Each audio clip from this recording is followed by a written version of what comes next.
जोहार, जय आदिवासी, जय संविधान, जय बिल प्रदेश। आज सोरपुर गामनी अंदर जो 26 जान्युआरी टंटम्यामा भील जन्म जयंतीनो कार्यक्रम અને બીજું કે જે ભારતીય સંવિધાન જે લાગુ થયું 1950 એને લઈને આપણે વાત કરીએ તો જો ટંટમામા વિશે વાત કરી તો રાજુદાદાએ વાત કરી, આગળ ઘણા બધા વક્તાઓ છે તો હું સીધી સંવિધાનને લઈને વાત કરીશ। આજે ખરેખર સંવિધાન વિશે આપણે જાણવાની જરૂર છે। ખરેખર આપણા આદિવાસી સમુદાયની અંદર સંવિધાન આ શું છે એ ખબર નથી। જો સંવિધાન કોણ લખ્યું એ પણ નથી ખબર। ખરેખર સંવિધાનનો વજન જ કેટલો છે એ જ નથી ખબર। ખરેખર જે ઓરિજિનલ સંવિધાન છે એનો વજન 13 કિલો વજન છે। અને જ્યારે સંવિધાન લખવામાં આવ્યું ત્યારે 403 પેનો વપરાઈ હતી અને 302 નંબરની નીલ કલરની પેન વપરાઈ હતી।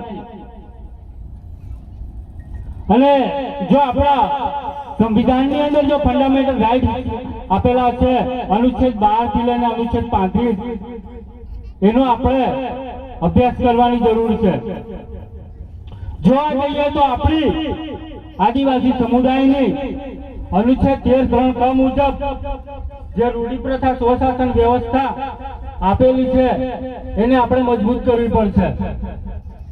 आजे जोवा जईए तो जे टंटमामा भील एमने 1,65,000 रूढ़ी प्रथा स्वशासन व्यवस्था ऊभी करी हती अने आजे ए ज व्यवस्था लईने अमे चाली रह्या छीए कि आजे जोवा जईए तो 150 रूढ़ी प्रथा स्वशासन व्यवस्था हमने उभी करी है।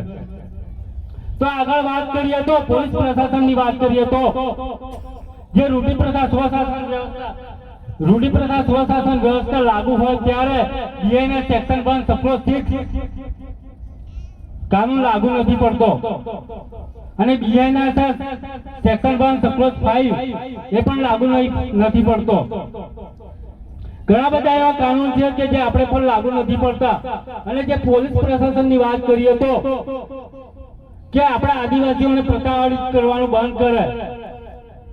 કેમ કે સેક્શન 198 અને સેક્શન 201 સાફ સાફ લખેલું છે કે કોઈ भी અધિકારી કે આદિવાસીઓને कि कोई भी नागरिक ने हैरान परेशान के ऊंचा आवाजे के लापड़ जापड़ करी सकता नहीं। एवो कानून है, पुलिस प्रशासन ने जानવાની જરૂર છે પણ જાણતા જ નથી અને લાઠીચાર્જ કરવાનું કરે છે।